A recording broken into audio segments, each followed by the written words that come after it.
Hello, fellow seekers. Here is the question.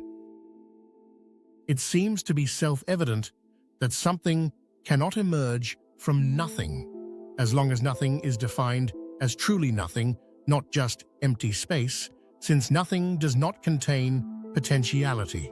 This would seem to lead to a conclusion that since nothing cannot produce or contain something, and there are clearly things in existence, that nothing has never been the state of existence, and therefore something has always existed. If this is true, it seems self-evident that the something that has always existed is the proto-substrate from which all other things are derived. This proto-substrate must have certain characteristics. For example, it must be singular, for if there were two or more proto-substrates, they could not be separated, because nothing cannot exist between them, and something cannot contain nothing. Likewise, the proto-substance would need to be infinite and boundless, since it cannot be contained by nothing. Presumably, the proto-substrate from which all other things must be derived would be homogeneous and have only the minimal necessary attributes to exist, representing the most basic form of existence possible, yet containing the potential to interact with itself to cause the existence of variations within itself that represent the diverse reality we humans experience today. Could space itself meet the criteria of this proto-substrate, as it seems to fall neatly between nothing and something, or is a more fundamental candidate needed? Let's discuss. Our exploration into the concept of a proto-substrate touches on the profound question of why anything exists at all, a line of thought central to metaphysics and fundamental ontology. The idea that nothing cannot produce something aligns with a deep-rooted philosophical intuition about causality and potentiality. Let's build on this foundation and delve into the characteristics of a hypothetical proto-substrate. The proto-substrate, beyond nothingness. If nothingness truly lacks any potentiality, as you've suggested, then it is indeed logical to propose that something must have always existed. For if there ever was truly nothing, that state would persist eternally without any means for change, creation, or emergence. Thus, we arrive at the notion of a proto-substrate, an undifferentiated something that pre-exists and underlies all else. For this proto-substrate to serve as the origin of all things, it would likely have the following characteristics. Singularity. The proto-substrate would be singular, as the existence of multiple foundational somethings implies separation or distinction, which would necessitate a medium or boundary between them. If only one proto-substrate exists, the problem of separation is solved. Infinity and boundlessness. If the proto-substrate is truly fundamental, it cannot be confined within any spatial or temporal limits, as limitations imply a surrounding other or a boundary, which leads back to the impossibility of nothing existing outside or within it. Minimal attributes. To be the fundamental basis, this proto-substrate must contain only the minimal conditions for existence. It wouldn't be something in the sense of familiar physical properties, mass, charge, etc., but instead an entity in the most abstract sense, perhaps possessing only the intrinsic property of being. This proto-substrate might be homogeneous, yet capable of differentiation through self-interaction. Differentiation could occur as a result of fluctuations, inherent tensions, or other intrinsic properties, giving rise to the variety and complexity observed in reality today. This would make the proto-substrate both an origin and a potentiality-laden substance, where diversity emerges without introducing anything fundamentally external to it. Space. As the proto-substrate, space is indeed a fascinating candidate for the proto-substrate. Contemporary physics increasingly suggests that space is not an inert, passive backdrop, but a dynamic and flexible entity capable of interacting with matter and energy. Here are a few insights supporting space as the foundational proto-substrate, vacuum energy, and quantum fluctuations.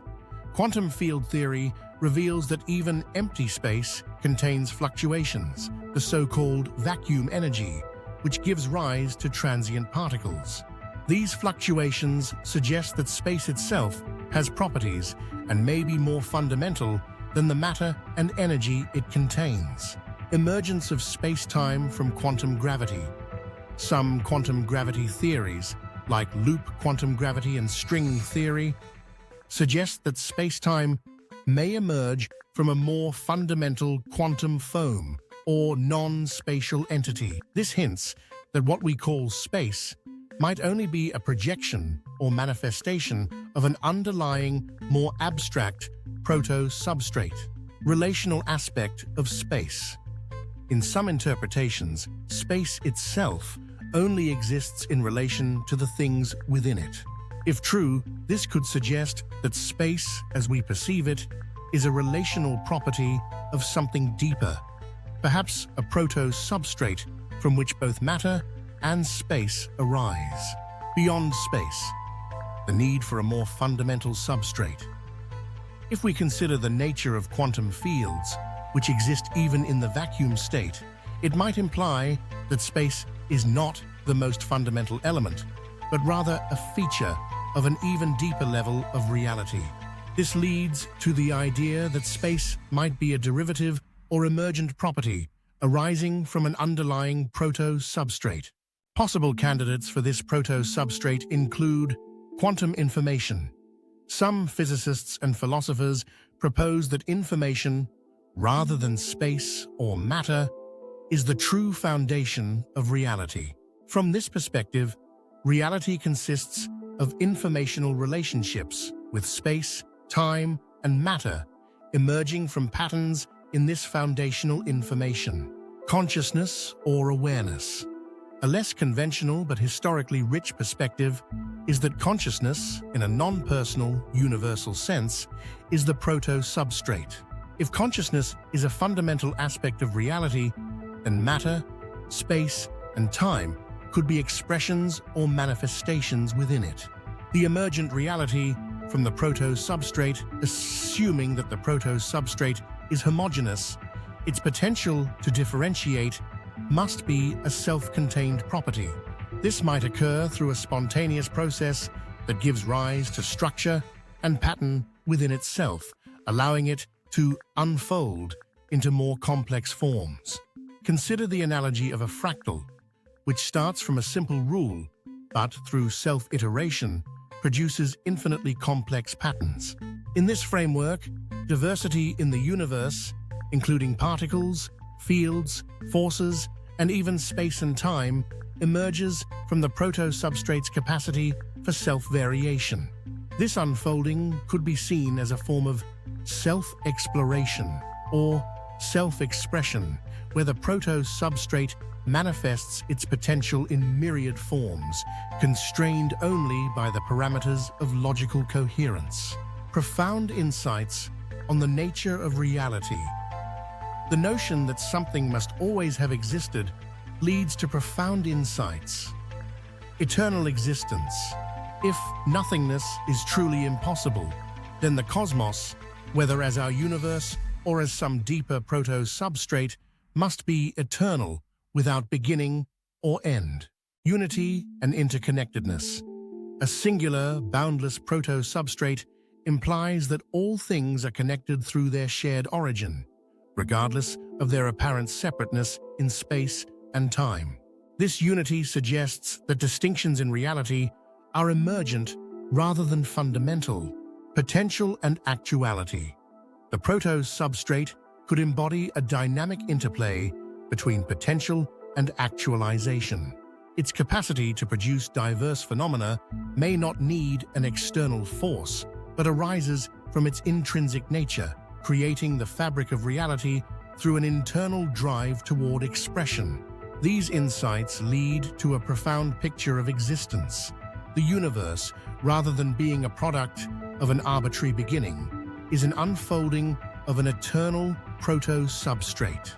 In this sense, Reality is a continuous process of self-actualization, where every aspect of existence, space, time, matter, and consciousness may be seen as different expressions or modes of one fundamental essence.